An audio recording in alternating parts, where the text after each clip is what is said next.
So we saw this movie, Beetlejuice. It's very unstable, like this camera frame. Oh, No, we're actually just sitting on a diagonal bench right now. The camera is straight. San Francisco's full of hills. That's why it's all crooked. Yeah, we couldn't even get the camera to We're stand having an straight. earthquake right now. No, the earthquake already happened. Rumble, rumble, rumble.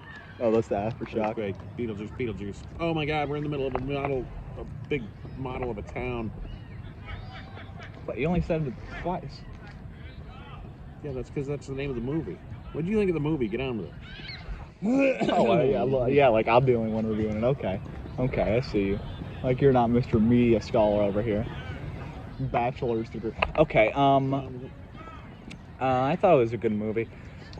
I don't know, there's always kind of an air of unease when it comes to like a sequel of an older movie, or even like yet another sequel to like a series of reboots or something, like, you know, a new Star Wars movie or something. There's always kind of an air of unease because, oh my God, what if it's directed by like J.J. Abrams, or what if just like all of If them... it is, there's about to be a lens flare and a Dolby sound.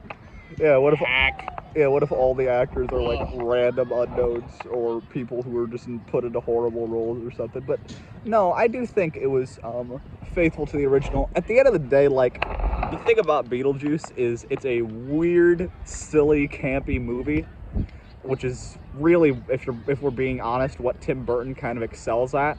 That's true. And I feel like the other one Tim. really did focus on that. I feel like it tried to go as all in on it as the first one did. And while admittedly it popped a little less just because, you know, you're not being first introduced to all these goofy things like, I'm Beetlejuice, I can just turn myself into random things and oh my God, there's sandworms. But like, I still think it's actually quite a good movie. I think it does the same thing that Beetlejuice does, where it takes a gag that most movies would have as a throwaway and then holds it for uncomfortably long. And I think that in terms of just like doing that and grossing you out and being weird and doing all the stuff that you kind of want out of Beetlejuice, I think it does a good job of that. I think it overall does well.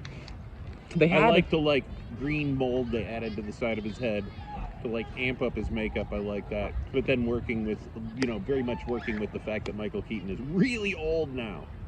Which of course only makes him great. Like, I'm a big fan of the boy from Pittsburgh since forever, but he is not young anymore. And of course that only makes him fit better for the role of Beetlejuice. Yeah, since Beetlejuice. Beetlejuice is just supposed to be old and weird and disgusting. Yeah, you got some gum? I'd love to do a Beetlejuice. That'd be a great. I could do Beetlejuice all day long. But they did actually manage to net most of the original actors, which is pretty impressive. Like, they still have... Except Jeffrey Jones, who they bit in half with a shark because of his unfortunate... Passing, was it? Personal history. That'll teach him to go after Ferris Bueller, which is also an awesome movie. Oh my God, he was in that? He's the principal. I didn't know he was the principal in that. That's crazy. Yeah. Damn, I wonder what else he was in. Tons of stuff. But the final thing I want to bring up for he was in Ed Beetlejuice... Wood. He played the magician guy. I do not remember that movie Tim at Burton all. movie, yeah. That was not worth interrupting me for. The final thing about Beetlejuice, though, is that because they managed to net all the original cast, you could tell that pretty much everybody that they got for the movie was like raring to go. Like, I don't think the teenage kid got a very good script because, as usual, Hollywood does not know how to write anyone from like millennial or later.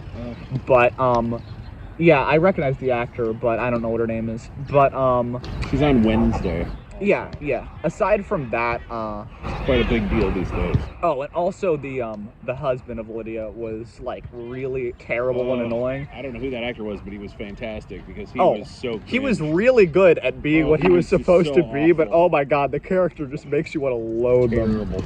Oh, I'm really glad she gets to punch him out of the end because oh my God, is he a loathsome character. He's the real villain. Punching out people might be a spoiler. We're done.